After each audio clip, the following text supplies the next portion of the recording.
Hi everyone, Gujarati text book standard fourth.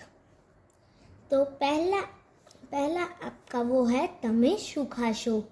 तो इधर एक पोयम आपी छे जेने आज आपणे गावानी छे। तो चलो विद्यार्थी मित्रों, मारी साथे गाओ, मारी साथे गावानुं चालू कर दो। एक कबूतर अने पतंगियों बनी गया दोस्तार, आहा बनी गया दोस्तार।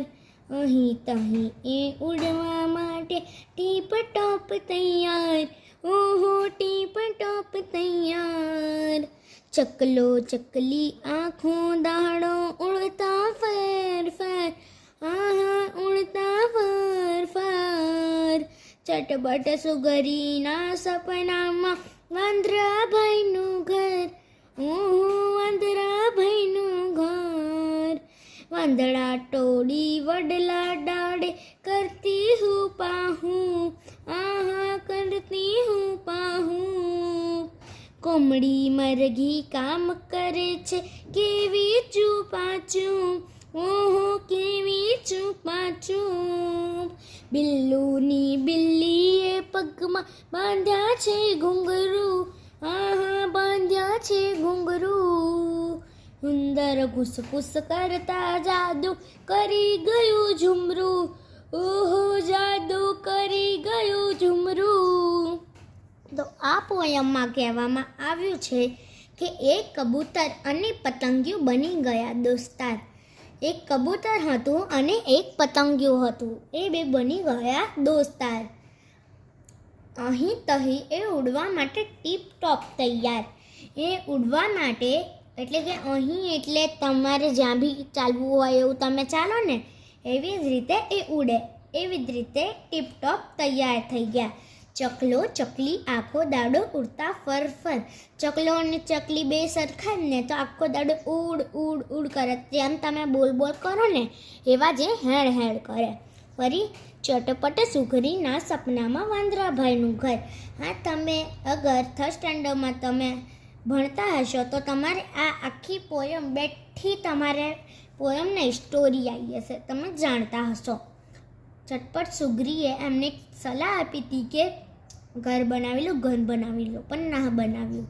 વાંદરા ટોળી વડલા ડાળે કરતી હુપાહુપ, વાંદરા ટોળી વડલા ડાળે કરતી હતી હુપાહુપ, જેમ તમે બોલો ને એવું એ હુપાહુપ કરે।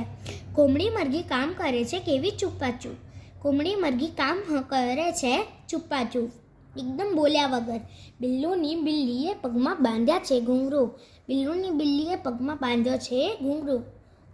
ઉંદર ઘૂસપૂસ કરતા જાદુ કરી ગયો ઝુમરું, ઉંદરે કશી ઘૂસપૂસ કરી એટલે જાદુ કરી ગયો ઝુમરું। ચલો તો ટર્ન યોર પેજ। તો આ છે તમારું હોમવર્ક, આ તો તમને તમારો હોમવર્ક બતાવીએ। ચલો, આમાં તમારે લખ્યું છે વિદ્યાર્થીઓને આંખો બંધ કરવા કહો, ગીતમાં આવેલા કોઈ એક પાત્રના દેખાવની કલ્પના કરવા કહો, જેની કલ્પના કરે તેનું ચિત્ર અહીં દોરો।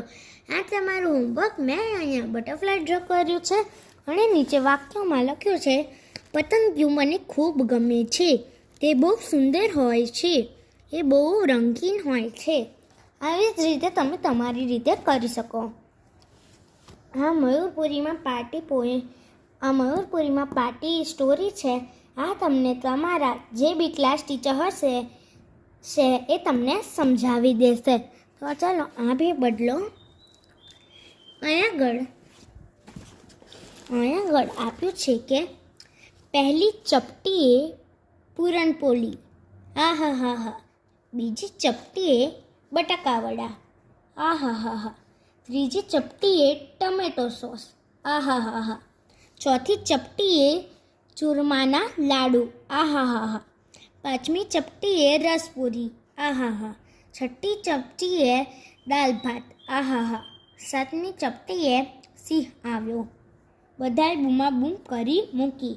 અહીં આગળ તમારે જે બી લખવું હોય એ તમે લખી શકો। મેં રસપૂરી અને દાળ ભાત લખ્યું છે। પેજ પલટાવો। બધાની કકડીને કેમ ભૂખ લાગી હતી આ તમારા પોયમના અનુસાર જ છે. તો અહીં જાઓ 7 નંબરના એક્સરસાઇઝ ઉપર. પાર્ટીમાં રમી શકાય એવી રમતો. પાર્ટીમાં રમી શકાય એવી રમતો ત્યાં પૂછી ગઈ છે. તો આપણે લખવાનું અંતાક્ષરી. અંતાક્ષરી રમાય ને એવી જ રીતે પત્તા, કાર્ડ અને સંગીત ખુરશી. અગર તમને બીજું કોઈ પણ વસ્તુ આવડતી હોય તો તમે લખી શકો છો. મેં આગળ અંતાક્ષરી, પત્તા, કાર્ડ, પત્તા અને સંગીત ખુરશી લખી છે. તમે પાર્ટીમાં દોસ્તોને શું જમાડશો? અહીંયા એવો સવાલ પૂછ્યો છે કે તમે તમારા દોસ્તને પાર્ટીમાં શું જમાડશો? તો આન્સર મેં લખ્યો છે પિઝા, મંચુરિયન, કેક. તમે કોઈ બી પાર્ટીમાં જાઓ તો આ હોય છે જ ને, એવી રીતે જેમ જે લખવું હોય એ લખી શકો. હા, યોર એક્ટિવિટી છે. પાર્ટીમાં તમને શું શું જમવા મળે તો મજા પડે? અહીંયા સવાલ પૂછ્યો છે કે તમને પાર્ટીમાં શું શું મળે તો તમને મજા જ પડી જાય. તો અહીંયા મેં લખ્યું છે પિઝા, મંચુરિયન, પાણીપુરી. કેટલા લોકોને પાણીપુરી તો બહુ જ ભાવે. ફરી પિઝા, મંચુરિયન આવું બધું તમારાથી લખાય. પાર્ટીમાં તમે કયું ગીત ગાશો? હવે પાર્ટી કેવી હોય? કોકની બર્થડે પાર્ટી હોય, કેમ કે બર્થડે પાર્ટી હોય તો તમે બર્થડે પાર્ટીમાં કયું ગીત ગાઓ? મેં અહીંયા લખ્યું છે તુમ જીઓ હજારોं साल है ये मेरी है आरज़ू, happy birthday to you, happy birthday to you. આપણે હેપી બર્થડે કહીએ છીએ ને બધાને, એટલે મેં અહીંયા આ લખ્યું છે. હવે તમારું પેજ પલટાવો. આ છે એક ભોજનાથ. આ છે 8મા નંબરની એક્સરસાઇઝ લખ્યું છે ભોજનાથ. તો આમાં લખ્યું છે થાળમાં વાનગીઓની અનેક વાટકીઓ મૂકી છે, તેમાંથી પસંદ કરીને ગોઠામાં લખો. હવે અહીં આગળ આ થાળ જોવો તમે, કેટલો મોટો શાહી થાળી છે. ગમ છે કે શાહી થાળી જેટલો જ છે. તો અહીંયા તમારે લખવાનું છે કે તમને જે ભાવતી હોય એ.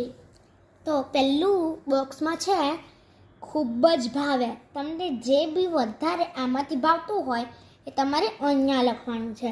ઓછું ભાવે એટલે ગમતું તો હોય પણ થોડું ઓછું ગમે એ આમાંથી શોધીને તમારે અહીં લખવાનું છે.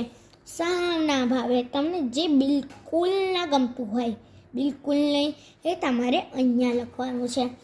મેં મારી રીતે આ બધું લખ્યું છે. તમારે જે લખવું હોય એ લખો. અને આવી જ મારી મસ્ત મસ્ત વિડીયો જોઈએ તો like, subscribe and share and comment part 2. હું આનો પાર્ટ 2 લાવી દઈશ. Thank you.